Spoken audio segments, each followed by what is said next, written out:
xibaar yu wér te wóor ca tàng-tàng ba abonnez-vous pour ngeen di mën di jot suñuy vidéo. dal leen ak jàmm seen chaîne bi di Buzz 221 HD kii di Mohamed Diagne di doomu Madiambal Diagne daal dinay jël akub plainte daal di koy teg ci ndoddu papaam bii di Madiambal Diagne waaye tamit daal di koy teg ci ndoddu tantaam bii di Macoumba Diaby mi nga xam ne jabar la ci Madiambal Diagne. coow loole nag moo ngi daal di dooree ci benn rapport bi nga xam ne waa CENTIF ñoom ñoo ko amal ci réewu Sénégal te ci rapport boobee dañoo daal di nemmeeku que ne ginnaaw ba président Macky Sall nekkee woon ci bopp réew mi dafa jëloon benn marché daal di koy jébbal benn entreprise française biñ dippee Ellipsis Project ngir mu daal di koy tabaxal ci réewu Sénégal ay hôpital waaye tamit mu daal di koy tabaxal ay tribunaux te projet boobee jaaroon ci état bu Sénégal ginnaaw ba président Macky Sall nekkee woon ci bopp réew mi ak entreprise française bii di Ellipsis Project moo ngi tolloon ci 420 milliards de francs CFA waaye nag waa CENTIF dañoo daal di nemmeeku que ne entreprise boobee di Ellipsis Project ginnaaw ba mu gañee marché boobee dañoo gis mu amal ay transactions yu bëri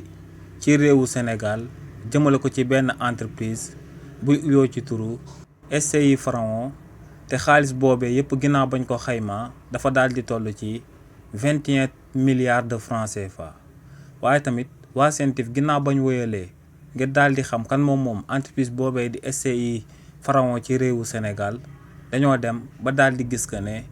entreprise boobee ku ko daal di moom du kenn ku dut Madiambal Diagne mi nga xam ne aku personnalité publique la bu kenn dootu présenté ci réewu Sénégal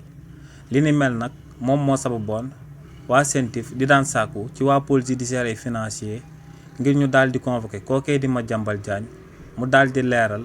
21 milliards yooyee nga xam ne dañoo daal di njortu que ne rétrocommission la yu daal di bàyyeekoo ci entreprise bii di Ellipsis Project waaye si li ni mel nag kii di Madiambal Diagne dafa dawoon daal di génn réewu Sénégal dem ca réewu France daal di fay toog te li ni mel moom moo sababoon ci coow loolee ñu tegoon ci loxo kii di Mabinta Diagne mi nga xam ne jabaru Madiambal Diagne la daal di ciy teg loxo Serigne Omar Mbaye mi nga xam ne Serigne Madiambal Diagne la waaye tamit ñu daal di ciy teg loxo kii di Serigne Saliou Diagne mi nga xam ne doomu Madiambal Diagne la ak tamit kii di Mohamed Diagne mu daal di porter plainte te mu daal di nekk doomu Madiambal Diagne tamit ñeenti ñooñee ñëpp nag ginnaaw bañ leen tege woon loxo jëmale ko ci coowal Madiambal Diagne bi kii di Mabinta Diaby Serigne Saliou Diagne ak Mohamed Diagne ñëpp daal di nañ leen di bàyyi daal di leen di placer sous contrôle judiciaire ba noppi daal di leen di takkal ak bracelet électronique waaye nag ba tey kii di Serigne Omar Mbaye moom rek ba tey moom moo daal di des ci kaso bi waaye nag démb si lu benn sénégalais xaarul woon la kii di Mohamed Diagne di doomu Madiambal Diagne jëlee akub plainte daal di koy teg ci ndoddu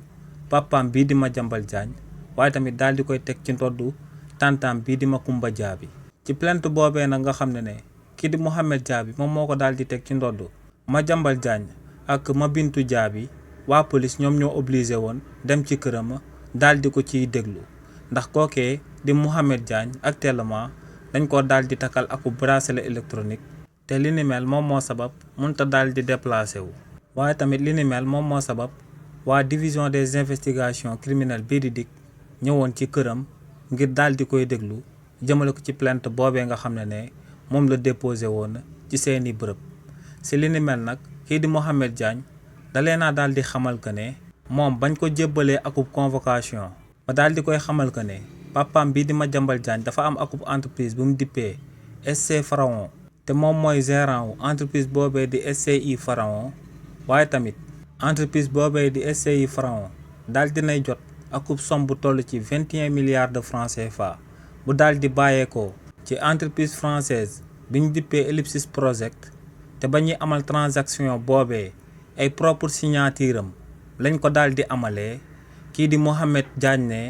ci bés boobee en réalité la soog a daal di xam que ne papaam bii di Madiambal Diagne am na akub entreprise bu tudd SCI Pharaon donc ne lu leer ba am moom mooy que ne kuy soog a daal di xam ne papaam am na akub entreprise ba tur bi sax mu koy soog a xam ci même bés bi ne kooku naka la mën a nekkee gérant ci entreprise boobee ba fay amal ay signature yoo xam ne daal dinay sabab entreprise boobee daal di am si lu tolloog 31 milliards de francs CFA.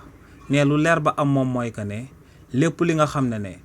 rapport scientifique bi da ko daal di amal ne ay tuuma la te ne tuuma yooyee bàyyiwul kenn ci kudut papaam mi nga xam ne moom moo jël turam daal di koy jëfandikoo daal di jël signature am daal di koy jëfandikoo ba noppi daal di ciy jot ay milliards yoo xam ne moom xamul fu mu daal di jaar.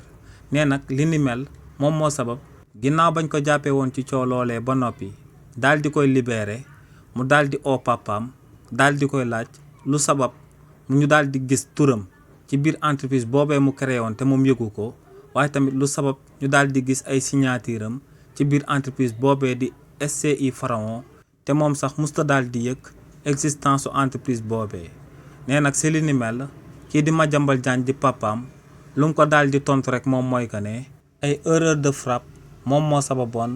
ñu daal di jëfandikoo turam moom moomee di Mohamed Diagne waaye tamit ñu daal di jëfandikoo signature am ci biir entreprise am boobee di SCI Pharaon. waaye nag kii di Mohamed Diagne ne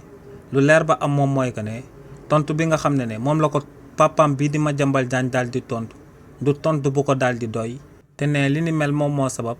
mu jël ndogal daal di porter plainte papaam bii di Madiambal Diagne daal di collaborer ak police nationale bu Sénégal ngir ñooñee enquête ñuy daal di amal jëmale ko ci mbir mi nga xam ne moom moo sababoon ñu daal di koy teg loxo ci réewu Sénégal ngir mbir moomee daal di leer nañu. waaye tamit kii di Mohamed Diagne ñamul si li ni mel ndax tamit ne lu sabab mu daal di porter plainte tantam bii di Macoumba Dia bi moom mooy que ne kii di Madiambal Diagne ginnaaw ba mu jotee ci 21 milliards de francs CFA yooyee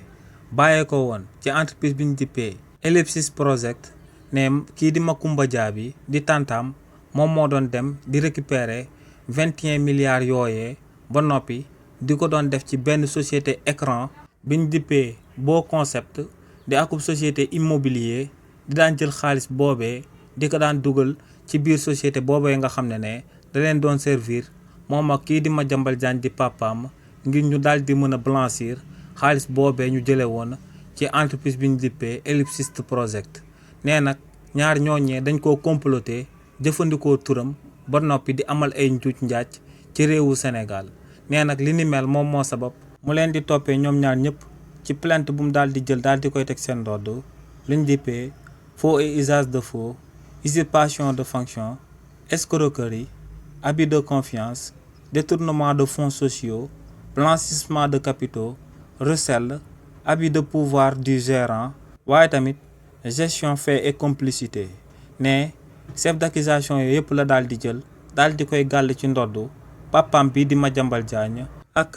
tantam bii di Macoumba Dia bi. xibaar yu wér te wóor ca tàng tàng ba abonnez-vous pour ngeen di mën di jot sunuy vidéo